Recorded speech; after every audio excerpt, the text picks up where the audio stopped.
Hello and welcome to another fun-filled edition of Adam's Music Box. Yes, it is the Sunday stream. And I'm not coming to you live on TikTok, and you could have figured that out for two reasons. One, because it says YouTube in the corner, and the other reason is because for users across the United States, TikTok is now banned, and that is a very bad thing. And on this stream, I want to explain the many reasons why. Now, obviously, this is a music show, and music is a huge part of TikTok. More importantly, though, TikTok is now the biggest part of the music industry because almost all of the new trends in new music, some of the trends in rediscovering old or even legacy artists, and indeed many of the young artists who have risen to prominence have done so because they've accrued popularity on TikTok. So TikTok's relevance to both the artistic and indeed the financial realities of the modern music industry is incredibly central. In fact, I said on a stream the other day about Steve Jobs that ever since iTunes was invented in the early 2000s, the tech industry has really been the major player in the music industry, with the old record companies having either disappeared or consolidated, are now playing the role of a kind of PR department for the tech industry because a lot of new music, I would say most among the very young artists, it's not recorded with the financial backing of the music industry. You don't even need a professional music studio anymore to record a professional quality track. And distribution, of course, doesn't require anything physical. So, no pressings of LPs, no duplicating of tapes, CDs, no trucking, no freight. It's all at the push of a button. We're all in the cloud. And this, of course, is yet another reason why TikTok is so important to the music industry. Other social media platforms are too. But music seems to have found a very welcome place among the TikTok user base for a variety of sociological reasons and in terms of the user interface. Now, I always lay my cards out on the table when it comes to these sorts of issues. I'm a free speech absolutist. I don't believe in any form of censorship. I believe that if you want to say something, you should have the right to say it. If you want to hear what that person is saying, you should have the right to hear it. If you don't want to hear it, you, of course, have the ability to change your channel, as Mike Tyson once said in a very interesting interview. And that really should be the beginning and end of it. But corruption, globally being what it is, it rarely ends there. But this, of course, isn't the first time that music has been censored. We all know the scandal of Louis Louis, which is one of my favorites. And for those who don't know, I'll quickly tell the story. So the original song was written by an American songwriter called Richard Berry in the mid 1950s. And his version of the song has very clearly articulated lyrics. The lyrics are the story about a guy talking to a bartender whose name is Louis, and he talks about missing his girl who's away. So, a simple, straightforward love song. Now, the song was recorded by many artists over the years. In fact, it's probably one of the most covered, if not the most covered songs ever. But the version that was obviously the most famous, the one that was heard around the world, came from the Kingsmen. And their version was released in 1963. A relatively low budget recording, but, it had a steady beat, cool organ intro, and a pretty, basic but exciting and memorable guitar solo. The kids loved Louis Louis. But the FBI thought that it was subversive communist propaganda that was going to result in the degeneracy of an entire generation. I've done this before, but I want to do it again. I'm going to get up the lyrics to Louis Louis. Uh-huh. And I want you to see if there's anything subversive in here. A fine little girl, she waits for me. Me catch a ship across the sea. Me sailed that ship all alone. Me never think I'll make it home. Louie, Louie, oh no, me gotta go. Louie, Louie, oh yeah, yeah, yeah, yeah, yeah, me gotta go. 3 nights and days I sailed the sea. Me think of girl constantly. On that ship I dream she there. I smell the flowers in her hair. And the chorus, and now we go back. Post refrain to Me See Jamaica, the moon above. It won't be long, me see me love. Me take her in my arms and then I'll take her, I'll never leave again. And the chorus again. Ooh, scandalous, but very long and very expensive FBI investigation was conducted to determine just what the Kingsmen were singing. Now, to show you how inefficient government is, and this might be something for Elon Musk and Vivek Ramaswamy, they're doing the Doge thing, is that multiple versions of the song where the lyrics were sung in an incredibly clear and cogent way existed at the time that the Kingsmen did their remake in 1963. Did it ever occur to these people to go down to the record store and invest a dime, so to speak? Singles weren't expensive then. To get some of the other 45s and just listen to the lyrics, compare it to the Kingsmen's version, and realize that they're the same lyrics, but that the Kingsmen just didn't articulate them as well, and the recording was considerably lo-fi for the era and for any era. Case closed. Instead, they concluded that the lyrics are incomprehensible. They slowed it down, they sped it up, they played it backwards, and they decided that, well, this may be degenerate, it may not be, but we'll never know. I wonder how much that cost. Ridiculous, right? Well, the 80s, things got even worse when it comes to music censorship, because some people that Frank Zappa described as bored housewives of DC thought that they could censor music. And again, it always takes two to tango. The record industry wanted something from the politicians. They wanted a tax on blank tapes because they were upset that people were recording songs off the radio, recording songs from records that they bought, and sharing the cassettes with their friends. This was decades before Napster, but there you go. They always had that little bee in their bonnet. So they wanted Congress to pass a blank tape tax. But there's no free lunch. There's always horse trading involved. So these senatorial wives got together and formed an organization called the Parent Music Resource Council, the PMRC. And Tipper Gore was one of the leading figures in it, as was someone called Candy Stroud. No relation to CJ, at least I do not think. You could take it up with Mahomes. So anyway, they began a long and pointless crusade to censor music, and in so doing, they actually read a lot of the lyrics that they found objectionable in a much clearer and more articulate and slow way than they were sung on the song. So, in typical government fashion, they actually alerted the wider public about obscure songs about the occult, about a deep album cut from Prince's Purple Rain that talks about masturbation in a hotel lobby. That would be Darling Nikki, not Nikki Haley, at least we're led to believe, and other favorites. They even accused at one point John Denver's Rocky Mountain High about being about drugs when it's actually about being high up in the Rocky Mountains, as the song would suggest. And it was a total shit show, which I think I'm allowed to say because we're on the internet and it's 2025. Or is it? And so a lot of musicians ignored this, and they were essentially allowing the government to make them their bitch. But a few brave musicians spoke out. Most vocally, there was Frank Zappa, there was Dee Snider of Twisted Sister, there was John Denver. The three of them spoke at a Senate committee hearing on this issue, and others spoke out as well, people that you wouldn't necessarily expect. I mean, you could sort of put John Denver in that category, but when it comes to squeaky clean performers, Donny Osmond is as squeaky and as clean as they come. And he was opposed to the censorship as well. They eventually reached a compromise and they would put that parental advisory sticker on the albums, and that way the kids knew the coolest albums to buy, because if it didn't have that sticker on it, it wasn't cool. Again, everything government does turns to shit. So that was censorship then, and it went on into the early 90s.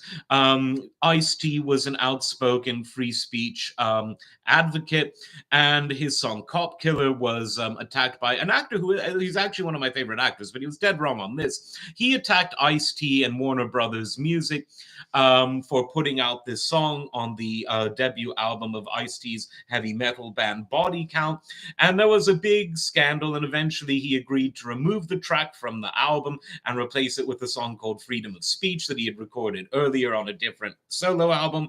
Um, and if you think that the 21st century meant that we were out of the woods, we weren't, because there was something called the Clear Channel Memorandum. And this is one of the most frightening censorship documents around. Now, Clear Channel, which has become iHeartMedia, was the beneficiary of what Bill Clinton did in 1996, which is deregulating the ownership of radio stations. It was in many ways the final nail in the coffin of a lot of freeform radio that could exist, because you had small town owners of small stations who let the DJs get away with going against the corporate line. But Clear Channel emerged as a monstrosity after this period, and in late 2001, they listed a bunch of songs that they wanted banned from all Clear Channel owned stations. Now, this was in the aftermath of 9/11, but I don't recall any musicians being involved in that, and I don't recall any songs having to do with melting molten steel. However, Clear Channel persisted, and I've read the entire list of songs before. There's some ridiculous ones. And When I Die by Blood, Sweat, and Tears, wonderful song. In the Air Tonight by Phil Collins, we will hear that for the football. That was banned. Rock the Casbah by The Clash. Creedence Clearwater Revival, Traveling Band. I won't read all of them, but Bits and Pieces by the Dave Clark Five, great song. Holy Diver by Dio. We're Coming to America by Neil Diamond, all of it banned. Stairway to Heaven by Led Zeppelin, banned. Some Heads Are Gonna Roll by Judas Priest, banned. Elton John has 3 songs banned. Benny and the Jets, Daniel, and Rocket Man, all banned. Crash Into Me by Dave Matthews, 2 from Megadeth, Dread and The Fugitive Mind, as well as Sweating Bullets. 4 songs by Metallica, Jet Airliner by Steve Miller Band, Ironic by Alanis Morissette. I'm just reading some random ones. It's the End of the World as We Know It, and I Feel Fine. And if they couldn't understand the words to Louie Louie, how will they understand that? Leonard Bernstein. Anyway, censorship is really stupid, because as we all know, music does not have a magic power over people, although some primitive cultures believe that it does, which is why they ban music. But us in the so-called developed or first world aren't that far away from those sort of primitivistic beliefs, because we ban music under the guise that it has these sort of shamanistic qualities, which it doesn't. Music has very important emotional qualities. It can communicate information, but it doesn't have the ability to make people do things. There's no magic song that turns us into flesh-eating zombies or agents of the Chinese Communist Party or anyone else. But there you go. TikTok is being banned because some people don't like the fact that it's headquartered in China. So there you go. Now, where do things stand right now? Well, in less than 24 hours from now, the most powerful country in the world is going to have a new leader, and he's a familiar face. This, of course, President Donald Trump. And he put out a statement, which I actually want to read in full, because I think it's actually quite important to the future, the economic future, and the creative future of those who are putting content out on TikTok. Now, this is what he said just a few hours ago. He wrote, I'm asking companies not to let TikTok stay dark.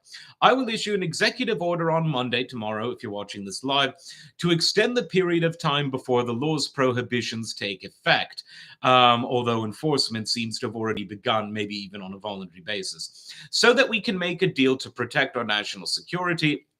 The order will also confirm that there will be no liability for any company that helped keep TikTok from going dark before my order.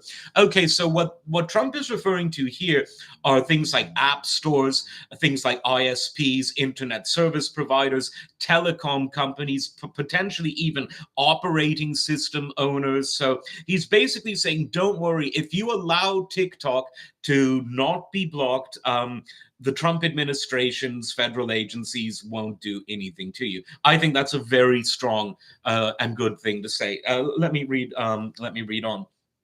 Trump continues, Americans deserve to see our exciting inauguration on Monday, as well as other events and conversations. Yes, we absolutely deserve to see everything.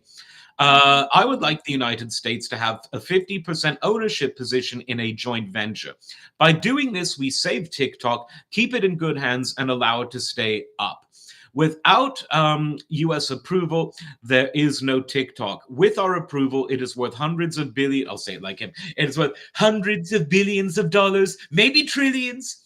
Therefore, my initial thought is a joint venture between the current owner and or new owners, whereby the US gets 50% ownership in a joint venture set up between the US and whichever purchasee we choose. Okay, so he essentially wants, when he says the US, I think it's safe to assume he means a US corporation. I don't think he wants the government to be a 50% owner in a joint venture operating TikTok, although Fed Talks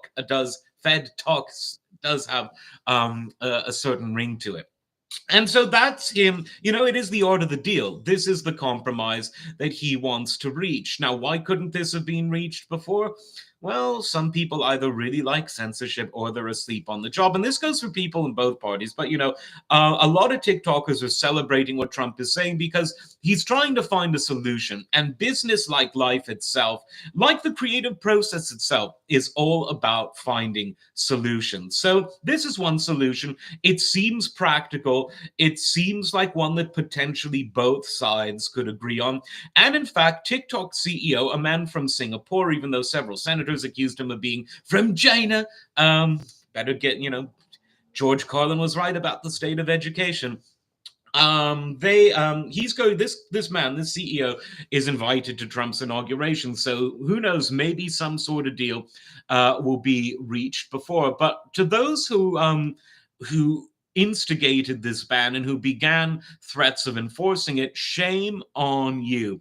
You're no better than Tipper Gore and the PMRC. You're no better than the Clear Channel Corporation in 2001. You're no better than the FBI of 1963 that tried to censor Louis Louis. You're no better than the Hayes Commission that was censoring movies. It's a shameful thing that millions of people are having their livelihoods curtailed, their expression crushed, and their hopes absolutely tossed to the wind. It's a shameful thing to do. It's like a government dick swinging contest, is what it boils down to.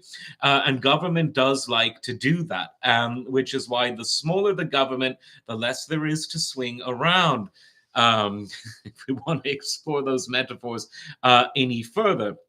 And just to show you how hypocritical this all is, there are loads of Chinese websites selling things in America and all over countries that are outside of China. And no one cares about that because maybe that means what the government is really afraid of is free speech. They're not afraid of people who are, selling paper clips on AliExpress. They're not afraid of people selling potential knockoff items on various other websites. They're afraid of what we have to say. And hello, Alexi Santana, like that name, who says hello from Brazil. Hello to Brazil. I think maybe you can still enjoy TikTok, but at least you're enjoying this on YouTube right here. So I predicted, and I think I might have mentioned this on a stream from 2024, that most of this TikTok ban, I think, is performative. In other words, like I said, dick swinging contest, a bit of blackmail, maybe a bit of, you sell me this asset, I'll allow you to keep this portion of this asset. It's basically hardball tactics. It's a mafioso tactic because government is the biggest mafia that has ever been known to man. But again, I'm not an idealist. I'm a pragmatist. They could have done all of this horse trading and back and forth before depriving people of an opportunity to be creative, be expressive, communicate with their followers, communicate with their friends, make a living. Because for a lot of people, TikTok is the only way. It's their sole source of income. And so it's just wrong, wrong, wrong. What these people have done, but hopefully there's a solution. It looks like Trump wants a solution. Looks like Elon Musk, who the X platform, formerly Twitter, maybe could be seen as a rival, but Musk said he wants TikTok up, but he said that X should be available in China. So, reciprocity. But hey, I'm all for X being in China. That's not a problem with me. So we'll see if that ends up going anywhere.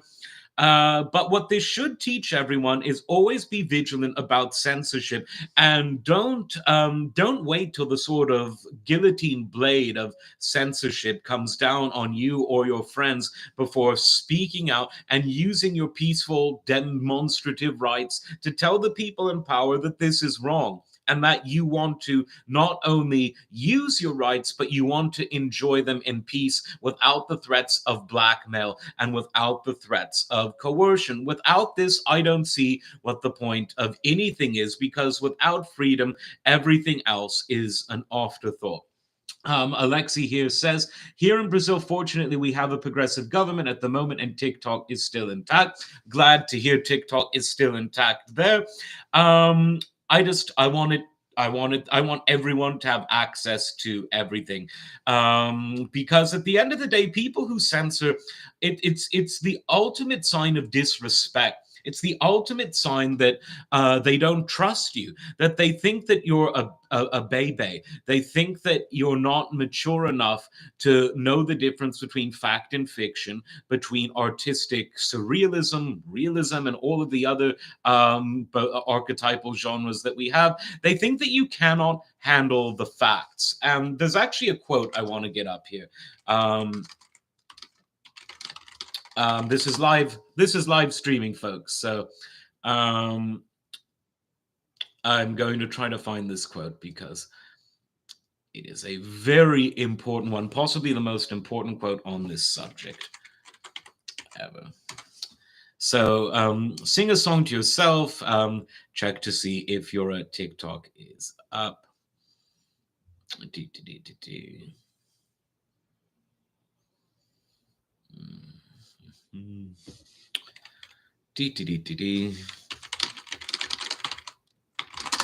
You people been watching the NFL playoffs out there?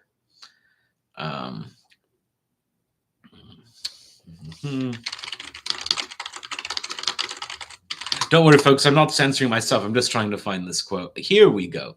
So this is a quote from former U.S. President John F. Kennedy, and this was delivered in 1961. And he said such an important quote: "We are not afraid to entrust the American people with unpleasant facts, foreign ideas, alien philosophies, and competitive values. For a nation that is afraid to let its people judge the truth and falsehood in an open market is a nation that is afraid of its people."